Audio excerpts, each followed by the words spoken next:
E aí, pessoal, tudo bem? Antes de sair, eu quero deixar aqui uma reflexão para a tarde de vocês. Eu vou tentar fazer um vídeo curto, porque se eu falar tudo que eu tenho vontade, eu vou ficar muito tempo falando e eu não posso agora. Eu vou fazer um vídeo curto. Perceba que muitas coisas que a gente faz e a gente não sabe o porquê que a gente faz, elas são construções culturais e não naturais. O que é uma construção natural? Você deve estar com raiva desse tipo de termo, porque você deve escutar aí nos discursos que você odeia.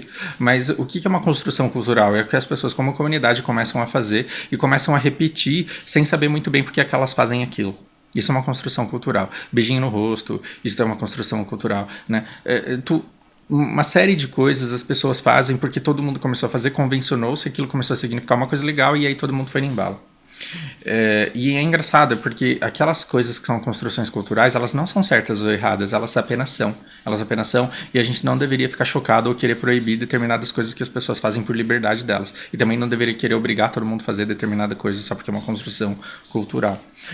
Em determinadas culturas, você vê que você tinha alargadores de orelha que significavam alguma coisa, que davam identificação às pessoas e elas faziam, e isso era uma construção cultural delas, que poderia significar alguma coisa ou não, que poderia ser imposta ou não. Hoje isso daqui tá voltando. Por que volta? Porque as pessoas de alguma forma se identificam com o que isso significa, elas acham legal, elas até se unem, né, em torno delas como se elas tivessem alguma coisa especial que elas podem compartilhar, ou elas fazem só porque é bonito mesmo. Então quando você vê, eu particularmente eu acho estranho, eu não faria isso com a minha, mas eu falo, cara, que legal que a pessoa é dona da orelha dela e ela faz o que ela quiser com a orelha dela. E que legal que a gente não recrimine, embora muitos lugares recriminem. E isso leva para uma discussão infinita que eu não quero enveredar e agora o ponto não é esse. Mas assim, essas construções culturais, elas estão enraigadas assim nas nossas vidas e a gente nem percebe. Tem determinadas coisas que você pode achar a coisa mais natural do mundo, mas que são construções culturais. Por exemplo, eu espirrar e você me fala saúde. Uma gringa me pergunta por que vocês falam health depois que espirra. Eu falo, porque a pessoa que espirrou, a gente acha que ela precisa de saúde. E ela começou a dar risada e falou, a gente fala bless you. E a gente acha também, então, que a pessoa precisa ser abençoada. Nossa, que engraçado isso, né? É engraçado. E no Japão, quando você espirra, a pessoa caga pra você. Né? Então, quando você espirra, a pessoa está falando com você, você tem um ataque de espirros, de espírito não, você tem uma sequência de espirros lá, 10 seguidos, que você não consegue nem falar, a pessoa vai ignorar a sua existência. O máximo que ela vai falar é daijoubu. e acabou. E não tem essa. Depois que você terminar de espirrar, a pessoa vai esperar você continuar falando aquilo que você estava falando. Por quê? Porque simplesmente não existe uma construção cultural em respeito do valor do respeito e da educação de se dizer saúde. Ou seja, isso não significa que os japoneses são mal educados e não significa que a gente é mais educado do que alguém ou melhor do que alguém simplesmente porque a gente tem um determinado hábito. Percebe? E é engraçado, porque quando você percebe que você tem muitos povos, cada um fazendo as coisas completamente diferentes do outro, você percebe duas coisas. A sua não é certa e não existe certa. E se também não existe certa, não deveria existir nenhuma errada, enquanto a integridade das pessoas está sendo e a liberdade das pessoas está sendo preservada. Tô falando muito rápido, desculpa. Vocês já assistem meu vídeo acelerado aí, que eu sei? Bom, daqui a gente leva essa conversa para um outro ponto. Determinadas construções sociais, elas realmente nunca deveriam ter existido, mas elas existem e a gente acaba achando normal. Hoje a gente luta contra elas, mas vai demorar, a gente está numa fase de transição demorada até que a gente finalmente chegue onde a gente tem que estar. Eu não quero falar de forma estendida sobre isso, porque senão a gente vai entrar em umas discussões desnecessárias e infinitas. Mas eu vou dar 2 exemplos. Por favor, não pense que eu vou militar em determinada causa, ou contra, ou a favor de determinada causa. Só vou citar 2 exemplos neutros aqui. É uma construção... É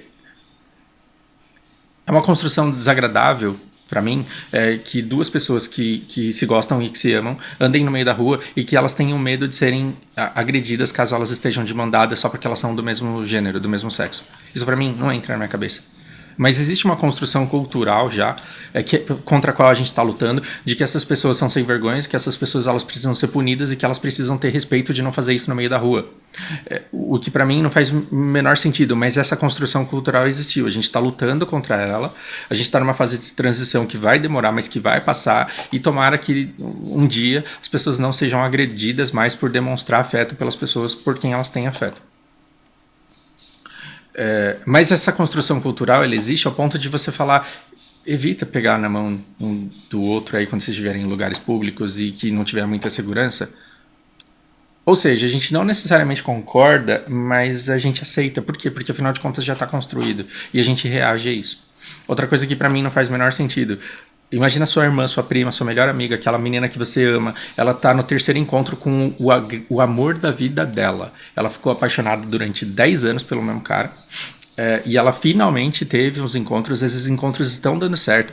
No terceiro ou no quarto encontro que ela tem com ele, ela se veste de maneira sensual, porque ela quer encontrá-lo e ela quer causar determinadas reações dele. Então ela coloca um vestido curto, ela produz o cabelo, ela coloca um perfume, o melhor perfume que ela tem, ela se maquia e vai encontrar com ele. Só que aí, para chegar até ele, ela tem que pegar um metrô.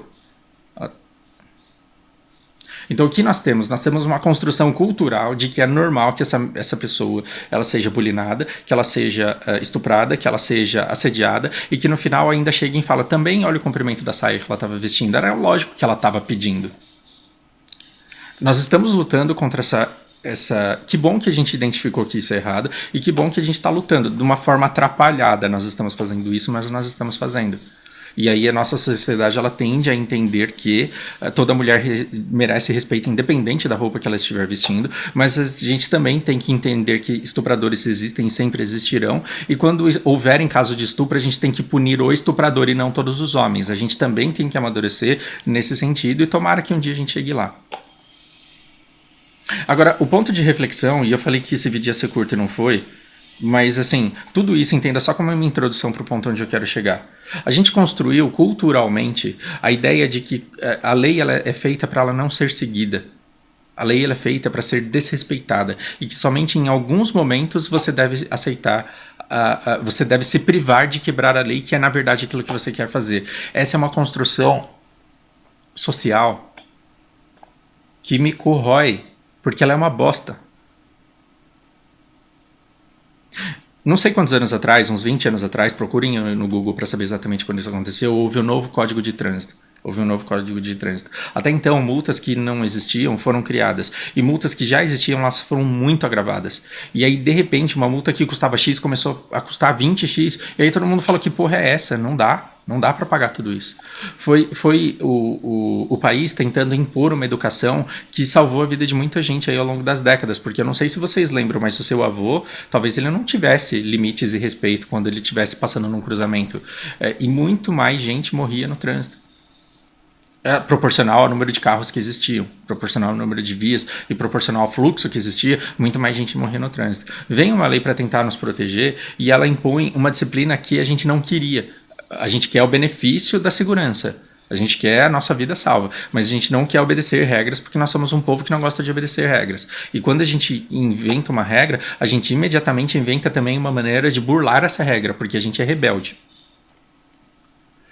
Para você convencer a população de que ela teria que pagar determinadas multas de determinados valores, você colocou uns adendos, você colocou uns adicionais na lei dizendo assim, em vias onde houver fiscalização eletrônica, ela obrigatoriamente deve ser explícita. Deve haver algum sinalizador que diz ao motorista que ali naquela via existe fiscalização eletrônica. Isso não envolve os fiscais, a gente está falando de via eletrônica. Você já está puto de ter que pagar um negócio de uma regra que você não quer obedecer. Mas pelo menos um alívio você teve, que é, eu vou saber onde é que eu vou ser punido por quebrar a lei. Então, aquilo que parece um favorecimento para você, aquilo que parece uma coisa boa para você, foi colocada de forma traiçoeira que te prejudica no final das contas. Porque qual era o ideal? O ideal é que todo mundo cumprisse as regras em todos os lugares e que as pessoas fossem punidas por quebrarem as regras quando elas decidissem quebrar. Quebrar a regra não torna o motorista bom ou ruim. Quebrar a regra pode ser um cara precisando muito chegar no hospital. Quebrar a regra pode ser um cara perseguindo um bandido. Quebrar a regra... a regra ela pode ser quebrada, mas a pessoa que quebra ela tem que ser punida. E ela deveria ser punida em todas as instâncias onde isso acontece. E não somente onde existe um aviso ali, dizendo... não somente onde tem um radar, e onde tem um aviso ali dizendo que o radar existe. Eu estou me perdendo um pouco na fala, mas o que eu quero que você entenda é que a gente começou a entender como direito e como moral um aviso que na verdade não deveria existir. Ele não deveria existir porque a mera existência dele não faz bem para toda a sociedade. Pode fazer bem para você, motorista, que acredita que as regras foram feitas para serem desrespeitadas. Então, para você, motorista, que acha que as regras foram feitas para serem desrespeitadas e que vê todo mundo desrespeitando, aquilo é bom para você. Por quê? Porque você vai ser punido em menos instâncias só quando você vacilar e não olhar o radar e não olhar o aplicativo. Ou seja, a regra foi feita para vocês quebrá-la. Você tem um mecanismo que te protege da punição da coisa natural que é violar a lei. Tá percebendo? Quando a gente estende isso daqui e começa a falar sobre a moral envolvida, no alerta do radar, é uma coisa que para mim não faz o menor sentido, porque se a gente quisesse educação mesmo, se a gente quisesse proteger todo mundo mesmo, as pessoas tomariam multa em qualquer lugar que elas fossem por ter violado as regras, e aí o custo disso, o peso disso seria tão alto que ela falaria, vai tomar no cu, não vou ultrapassar mais o limite de velocidade. Eu vou parar onde tem que parar. Não venham me rebater aqui com o problema do assalto quando você para no sinal vermelho. Eu quero que você se atenha ao ponto principal aqui da ideia. Por quê? Porque aí a gente leva as medidas da fiscalização do meio ambiente no Brasil. Depois de 20 anos, com você achando que é uma coisa mais natural do mundo, você ter uma placa dizendo que ali naquela rua você vai ser punido caso você quebre uma lei que foi feita para ser quebrada, e depois de 20 anos você tendo nascido dentro dessas regras e tendo considerado isso uma coisa extremamente natural, como as pessoas dessa vila acham natural andar com um bambolê na orelha,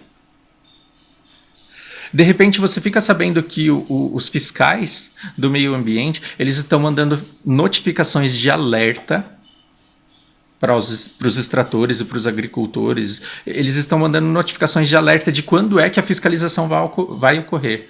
E como a gente ficou 20 anos demonizando fiscais que protegem a sociedade, que fazem com que a sociedade ande de acordo dentro de determinadas regras que faz bem para a própria sociedade, depois de 20 anos demonizando esses fiscais, falando que esses caras são os filhos da puta, da indústria da multa, você vê que um fiscal está sendo exonerado por ter multado um político poderoso que estava pescando num lugar indevido e que está mandando notificações para fazendeiros dizendo que em determinado dia vai ter uma fiscalização ambiental na propriedade dele, e aí você acha isso normal. E nisso a gente vai destruindo o nosso planeta e não percebe. Nisso a gente vai matando mais pessoas no trânsito e a gente acha que isso é culpa de outra coisa. É culpa do álcool, é culpa da índole do motorista, é culpa do... E sendo que, como sociedade, nós poderíamos estar todos envolvidos numa proteção comum daquilo que nos pertence e a gente não está. A gente está caçando fiscais. A gente está punindo fiscais. Isso é bem triste. Reflita aí ao longo dessa tarde e me diga aí o que você pensa a respeito.